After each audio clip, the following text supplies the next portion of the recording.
अस्सलाम वालेकुम स्टूडेंट्स। हमारे पास आज का जो नया टॉपिक है वो है गोल्ड कास्टिंग एलॉयज।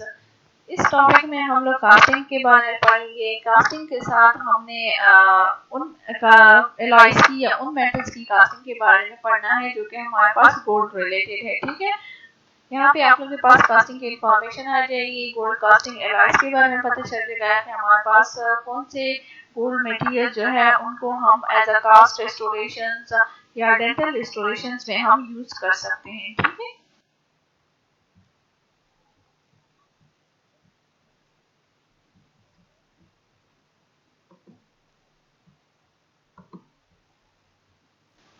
ओके। तो हमारे पास है कि in the as cast condition pure gold is too soft to maintain its shape under the process of mastication.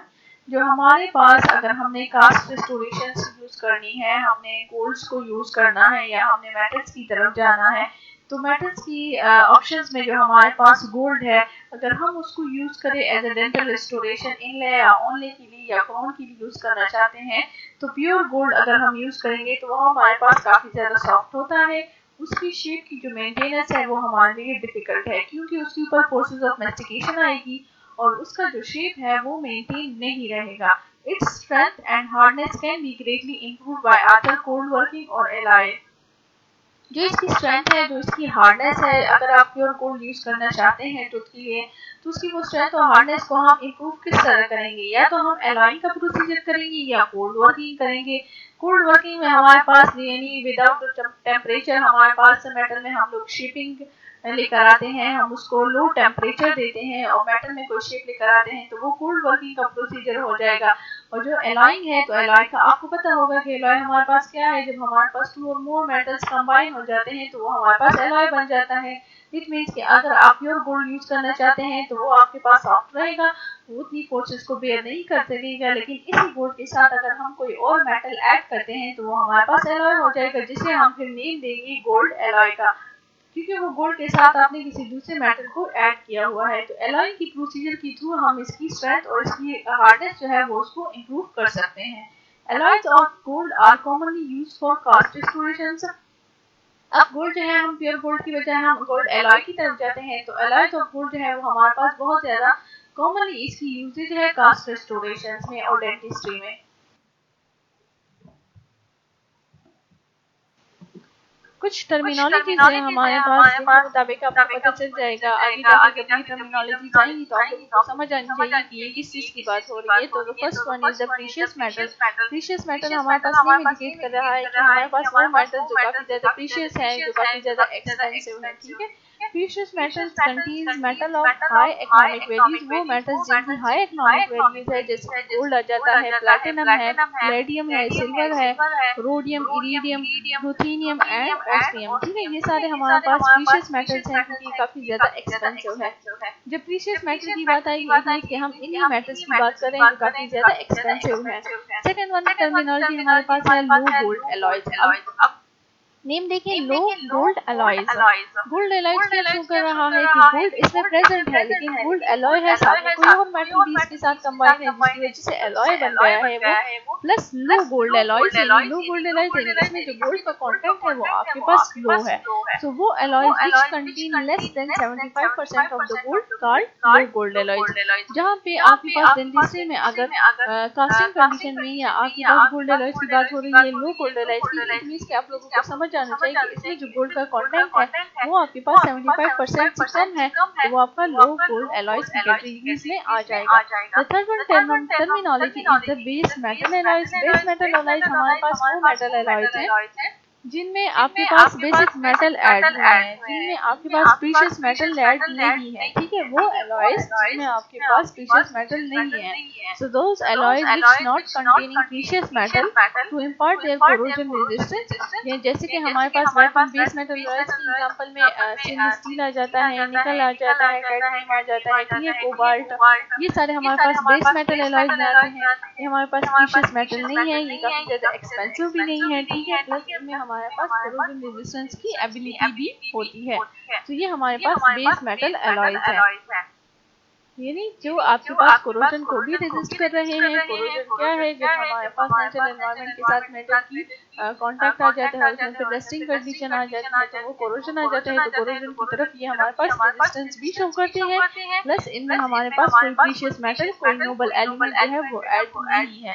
सारे हमारे पास इसमें बेसिक मेटल्स हैं, जैसे कि स्टेनलेस स्टील है, निकल, क्रोमियम है, कोबाल्ट है, ठीक है, ये वाले मेटल्स हमारे पास इसमें आ जाते हैं। तो इन टर्मिनोलॉजी से आप लोगों को समझ आना चाहिए कि जब आगे प्रीशियस मेटल की बात आएगी या गोल्ड, लो गोल्ड एलॉयज की बात आएगी या बेस मेटल की बात आएगी, तो वो हमारे पास इन्हीं चीजों की बात होगी।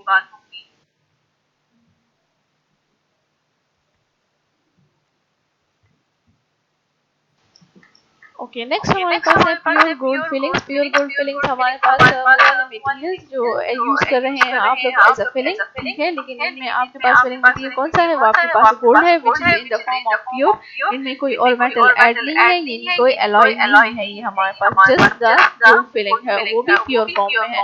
ब्रैकेट में जो नेम है वो हमारे पास है कोहेसिव गोल्ड। इट मींस की प्योर गोल्ड फिलिंग को हम कोहेसिव गोल्ड भी कहते हैं। Then two pieces of the pure gold are pressed. जब आप पीसेस को ले लें गोल्ड के और इन दोनों को एक दूसरे के साथ प्रेस कर लें, इन दोनों के बीच में एक हमारे पास बॉन्ड बन जाता है। उस बॉन्ड को हम कहेंगे मेटालिक बॉन्ड। वो मेटालिक बॉन्ड जब इन दोनों के बीच में बन जाएगा, at the point of contact में बन जाएगा, जहाँ पे दो पीसेस का कहाँ पे कांटेक्ट आया है, वहाँ पे जो आपके पास बॉन्ड बनेगा। And the gold is welded together. ये दोनों जो है एक दूसरे के साथ वेल्डेड हो जाएंगे, वो हमारे पास बॉन्ड बना लेंगे without the application of heat. Okay, pure gold fillings में हमारे पास हीट की एप्लीकेशन नहीं है, यानी आपने हीट के थ्रू इन दोनों को कंबाइन नहीं किया, आपने इन दोनों को वेल्ड किया है, जो कि इसको हम कोल्ड वेल्डिंग भी कहते हैं, जिसमें आप हीट एप्लीकेशन यूज नहीं करते। ये दोनों एक दूसरे के साथ ही खुद ही वेल्ड हो जाते हैं, कंबाइन हो जाते हैं और एक बॉन्ड बना लेते हैं। This property of cold welding is utilised when building up pure gold filling. जब हमारे पास प्योर गोल्ड फिलिंग की जाती है तो उसके टाइम हमारे पास कोल्ड वेल्डिंग इन दोनों के बीच में हो जाएगी। फिर हमारे पास है कि cohesive gold is normally used in the form of a very thin gold sheet और फॉइल अप्रोक्सीमेटली 0.001 मिलीमीटर थिक। जो आप प्योर गोल्ड यूज करेंगे, ये प्योर गोल्ड जो है, ये फिलिंग मटेरियल जो है, इनके पीसेस है, ये आपके पास in the form of sheet या in the form of foil present है, ठीक है। आपने इनको खुद के ऊपर रख देना है, जहाँ पे आपको इसकी जरूरत है, इनले की फॉर्म में, ऑनले की फॉर्म में, कस्प को कवर कर रहा है, ठीक है। जिस फॉर्म में आपने इसकी टूथ की फिलिंग करनी है, आपने वहाँ पे इस शीट को, इन फॉइल्स को वहाँ पे रख देना है। फिर वहाँ पे एक के साथ दूसरा पीस भी आप रख सकते हैं, जितने पीसेस की जरूरत है हम उनको वहाँ पे प्रेस करेंगे। जब हम उनको प्रेस करेंगे तो उसके ऊपर इसकी शेप अडॉप्ट होगी, ठीक है। और जब उसकी शेप अडॉप्ट प्रेस हो जाएगी तो ये दोनों एक दूसरे के साथ मेटालिक बॉन्ड्स बना लेंगे और हमारे पास एक रेस्टोरेशन टाइप आ जाएगी। लेकिन इन तीन शीट्स की या इनकी फॉइल्स की जो थिकनेस है वो आपके पास 0.001 mm थिकनेस है। तो ये हमारे पास प्योर गोल्ड फिलिंग्स आ जाएगी और इनको हम कोहेसिव गोल्ड भी कहते हैं। ओके, देन हमारे पास प्योर गोल्ड फिलिंग मटेरियल्स की प्रॉपर्टीज आ जाती हैं कि इसकी प्रॉपर्टीज क्या हैं। So the mechanical properties of the pure gold filling depend upon the amount of cold working carried out on the material. जो इसकी मैकेनिकल प्रॉपर्टीज है कि ये आपके पास कितना रेजिस्टेंस देता है, कितना फोर्स को बेयर कर सकता है, कितना लोड को बेयर कर सकता है, तो इसकी जो वो सारी मैकेनिकल प्रॉपर्टीज है, तो वो कह रहे हैं कि प्योर गोल्ड की वो हमारे पास डिपेंड करती है कि कितना अमाउंट ऑफ कोल्ड वर्किंग इस मटेरियल पर कैरिड आउट होगा, यानी कितना आपने इसको कोल्ड वर्किंग देना है, कोल्ड वेल्डिंग देनी है, या कितना आपने इसके ऊपर प्रेशर अप्लाई करना है कि ये आपके पास हार्ड हो जाए या फिर सेट हो जाए हमारे पास प्योर गोल्ड, ठीक है। So the degree of the work hardening depends upon the pressure। हमारे पास जो इसकी वर्क हार्डनिंग है वो किस चीज पे, इसकी डिग्री जो है वो डिपेंड करती है, प्रेशर पे डिपेंड करती है। मैंने आपको कहा कि हमने इनकी थिन शीट और फॉइल को लेना है और हमने इनको टूथ के ऊपर रखना है, फिर वहाँ पे हम लोग इसको प्रेस करेंगे, हमने इनकी कंडेंसेशन करनी है, इसको प्रेशर देना है, ठीक है। तो वो कह रहे हैं कि उस चीज पे आपका डिपेंड करता है कि आपने इसको कितनी कंडेंसेशन देनी है, कितना आपने इसके ऊपर प्रेशर अप्लाई करना है, फिर उसके मुताबिक आपके पास इस मटेरियल की कितनी हार्डनिंग आएगी। So the length of the time for which the material is condense, और कितना टाइम आपका उस मटेरियल पे लगेगा, कितना टाइम उसके लिए रिक्वायर्ड है कि वो मटेरियल जो है वो आपके पास कंडेंस हो जाए और उसमें वो कोल्ड वेल्डिंग हो जाए। So the advantages of the gold foil filling are that it is perfectly corrosion resistance. Plus इसका हमारे पास ये एडवांटेज भी है कि ये कोरोजन की तरफ रेजिस्टेंस भी शो करते हैं हमारे पास जो गोल्ड फॉइल है। लेकिन इसके साथ ही वो एरियाज जहाँ पे आपके पास इसकी अपनी रिजिडिटी भी है, इसका अपना लिमिट भी है, ठीक है, कि ये अपनी फोर्सेस को बेयर भी कर सकता है। लेकिन वो एरियाज जहाँ पे आपके पास हाई लोड बेयरिंग एरियाज हो, जहाँ पे आपके पास हाई मैसिकेटिव फोर्सेज आ जाए जिसके ऊपर, या आपने कोई ऐसी हार्ड चीज खा ली है या आप खाने वाले हैं जिसकी वजह से आपकी टूथ के ऊपर एक्स्ट्रा फोर्सेज आएंगी, एक्स्ट्रा फोर्सेज अप्लाई करेगी आप पर, तो कि आपका mouth, so the certain properties of the pure gold जो है वो सच एज रिजिडिटी और इलास्टिक लिमिट जो है, ये दोनों आपके पास इनसफिशिएंट हो जाएंगे। ये उस डिस्टॉर्शन को रेजिस्ट नहीं कर पाएंगे, ये ज्यादा रिजिडिटी भी शो नहीं कर सकेंगे और ना ही अपनी ज्यादा इलास्टिक लिमिट शो कर सकेंगे, ठीक है। तो ये खुद ही फिर वहां पे डिस्टॉर्ट हो जाएंगे। ये मटेरियल्स हमारे पास अच्छे हैं, लेकिन अगर हमने इनके ऊपर हाई फोर्सेस या हाई लोड अप्लाई किया तो हमारा यही मटेरियल जो प्योर गोल्ड है वो खराब भी हो सकता है, ठीक है। तो ये फिर उसी डिस्टॉर्शन की तरफ जो है वो उतनी रेजिस्टेंस शो नहीं कर पाएगा, फिर इसकी रेजिस्टेंस टुवर्ड्स द डिस्टॉर्शन जो है वो कम है, लेकिन उन एरियाज में जहाँ पे आपके पास हाई लोड हो या हाई मैसिकेटिव फोर्सेस हो। और कोरोजन की तरफ भी रेजिस्टेंस दे रहा है, क्योंकि आपके माउथ में ऑलरेडी ऑल टाइम जो है वो सलाइवा प्रेजेंट होता है, तो उस सलाइवा की वजह से आपका मटेरियल जो प्योर गोल्ड है वो कोरोड नहीं होगा और ना ही उसकी डस्टिंग कंडीशन आएगी, ना ही वो खराब होगा।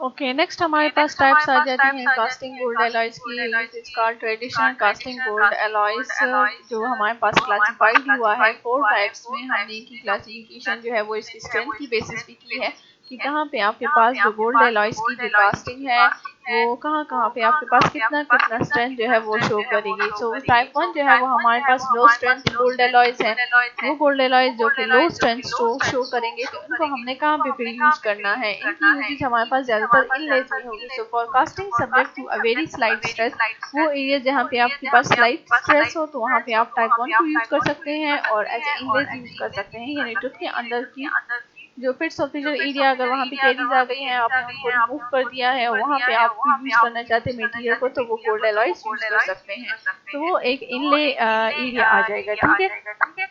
फिर हमारे पास जो गोल्ड एलॉयज की टाइप 2 जो है वो मीडियम स्ट्रेंथ शो करेगा, वो एरिया जहाँ पे आपके पास मॉडरेट स्ट्रेसेस हो वहाँ पे हमारे पास ये वाले टाइप 2 गोल्ड एलॉयज यूज होंगे। इनके एग्जांपल में हमारे पास इनलेस की एरिया भी है और ऑनलेस भी है, यानी टूथ का वो एरिया जो इनले के साथ टूथ का कस्प एरिया को भी कवर करेगा, ठीक है, तो वो ऑनले आ जाएगा, वहाँ पे हम गोल्ड एलॉयज को यूज कर सकते हैं। फिर टाइप 3 हमारे पास वो गोल्ड एलॉयज है जो कि हाई स्ट्रेंथ शो करेंगे। जब हाई स्ट्रेंथ शो करें ये मीन्स कि वे हाई स्ट्रेसेस को बेयर भी कर सकते हैं। So forecasting subjects to high stresses, example onlays के लिए आप यूज कर सकते हैं, ठीक है, यानी टूथ का जो कस्प एरिया है उसको भी ये कवर कर सकता है। थिन कास्ट बैकिंग्स, यानी हमारे पास ये कास्ट की बैकिंग ये जो टूथ का हमारे पास इसकी बैकिंग एरिया जगह कुछ हमारे पास फेसिंग क्रोन्स होती है, कुछ हमारे पास बैकिंग वाले हैं, फेसिंग वाले जो फेशियल साइड की तरफ आ जाएंगे, बैकिंग वाले जो है वो टूथ की बैक साइड, यानी जो उसकी वो एरियाज जो नजर नहीं आते उनकी तरफ आ जाएंगे। पॉन्टिक्स है हमारे पास, पॉन्टिक्स हमारे पास वो आर्टिफिशियल टूथ है जो आप जो पेशेंट का जो है वो टूथ नहीं है, वो मिसिंग हो चुका है, उसको आपने रिप्लेस करना है किसी आर्टिफिशियल टूथ पे और एक टूथ आपने वहां लगाना है, तो उसको हम पॉन्टिक्स कहते हैं, या आप कह लें कि आप आर्टिफिशियल टीथ को पॉन्टिक्स कह सकते हैं।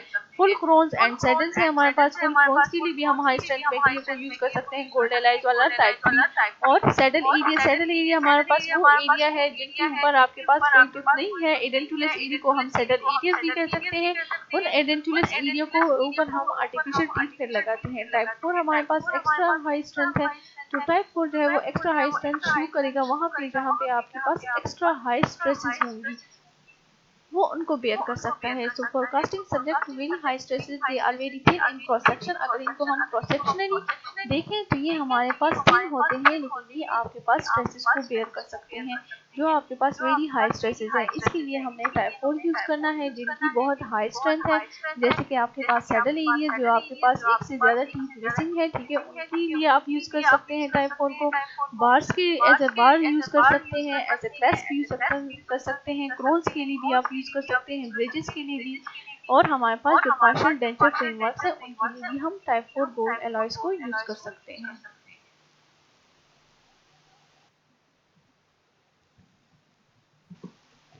ओके, आप लोग यहाँ इस डायग्राम में देख सकते हैं, ये देखिए आपके पास पेशेंट की नेचुरल टीथ है। नेचुरल टीथ के ऊपर इनका जो है वो गोल्ड लगा हुआ है, ठीक है, गोल्ड मटेरियल लगा हुआ है। एक टूथ में इनले की फॉर्म में है, दूसरी टूथ में आप देखिए इन्होंने कस्प को भी कवर किया हुआ है। तो ये आपके पास ऑनले की फॉर्म में आ जाता है। जब भी हमारे पास फुल टूथ को ऊपर से कवर किया होता है कस्प से लेकर नीचे तक सारा, तो फिर वो हमारे पास क्रोन की फॉर्म में आ जाता है, ठीक है। तो ये दूसरे डायग्राम में भी आप लोग देख सकते हैं, ये हमारे पास गोल्ड एलॉय जो है वो यूज हुए हैं, ठीक है। गोल्ड एलॉय यहाँ नेचुरल टीथ के ऊपर यूज हुए हैं एज अ फिलिंग मटेरियल्स। यहाँ पे भी आप देख सकते हैं जो फर्स्ट वन डायग्राम जो पिक्चर है आपके पास, यहाँ पे आपके पास एक मेटल का फ्रेमवर्क बना हुआ है, ठीक है। ये मेटल का फ्रेमवर्क भी आपका गोल्ड की फॉर्म में हो सकता है अगर आप इसे गोल्ड के फॉर्म में बनाना चाहते हैं। और जहाँ पे आपके पास ये देखिए टीथ मिसिंग है, ये आपका सेलर एरिया आ जाता है। जो मेटल का मटेरियल जो पड़ा हुआ है ये आपका फ्रेमवर्क है, ठीक है। सो इसे हम मेटल फ्रेमवर्क ही कहते हैं। दूसरे डायग्राम में आप देख सकते हैं जो आपके पास गोल्डन कलर का है, ये आपका गोल्ड है। और देखिए ये एज अ इम्प्लांट में इन्होंने यहाँ पे यूज किया हुआ है, ठीक है। तो आप इसको गोल्ड को आप डिफरेंट एरियाज पे यूज कर सकते हैं। और इसके डिफरेंट टाइप्स हमने पढ़े कि टाइप 1 टू टाइप 4, जिसमें आपके पास लो स्ट्रेंथ से स्टार्ट होके हाई स्ट्रेंथ तक आ जाते हैं।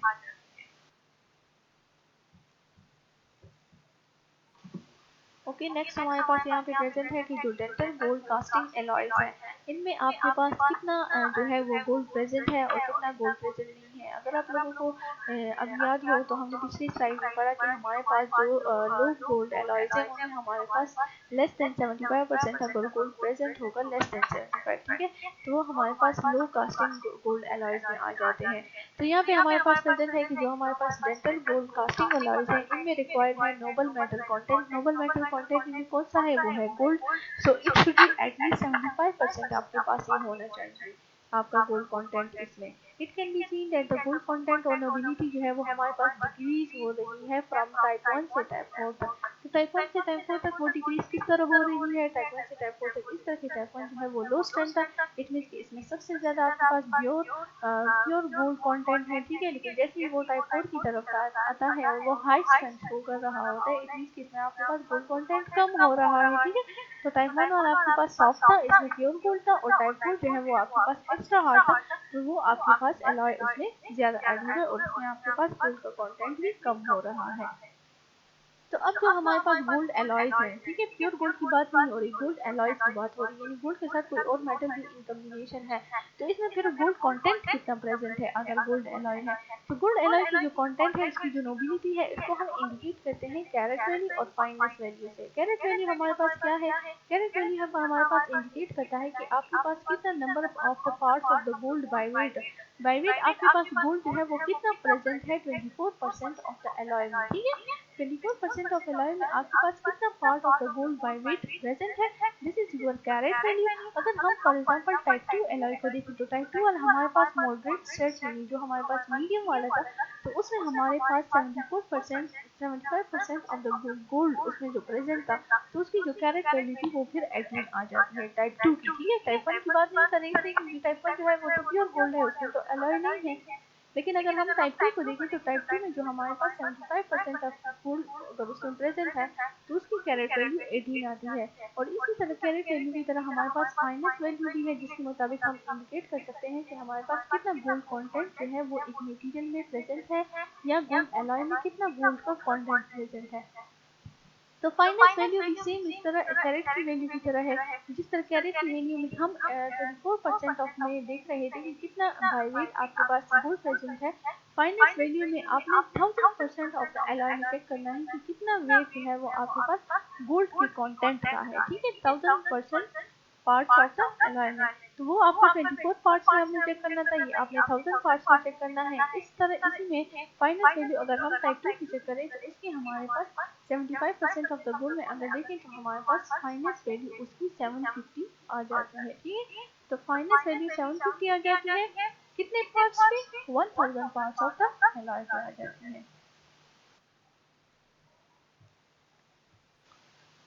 The increase in hardness observed when the nobility decrease is primarily due to the solution. अगर देखा जाए तो टाइप 1 से जब वो टाइप 4 की तरफ आ रहा था तो उसकी हार्डनेस इंक्रीज हो रही थी, और जब हार्डनेस इंक्रीज हो रही थी तो नोबिलिटी डिक्रीज हो रही थी। अब नोबिलिटी कैसे डिक्रीज हो रही है, क्योंकि आपके पास जो आपका मेटल गोल्ड है वो आपके पास डिक्रीज हो रहा था। जितना मेटल उसमें गोल्ड आपका कम हो रहा है उसकी हार्डनेस जो है वो इंक्रीज हो रही है। ठीक है, it is due to the solution hardening. अब जो इसका सॉल्यूशन है वो हार्डनिंग इफेक्टिव कर रहा है एलॉइंग मेटल्स के साथ, यानी जितना एलॉइंग मेटल ऐड हो रही है आपका मटेरियल हार्ड हो रहा है, वो एक सॉलिड सॉल्यूशन बना रहा है गोल्ड गोल्ड के साथ। ठीक है, अब सॉलिड सॉल्यूशन वो गोल्ड के साथ किस तरह बना रहा है, क्योंकि इसमें आपके पास एलॉय ऐड हुआ है, यानी और मेटल्स ऐड हुए हैं।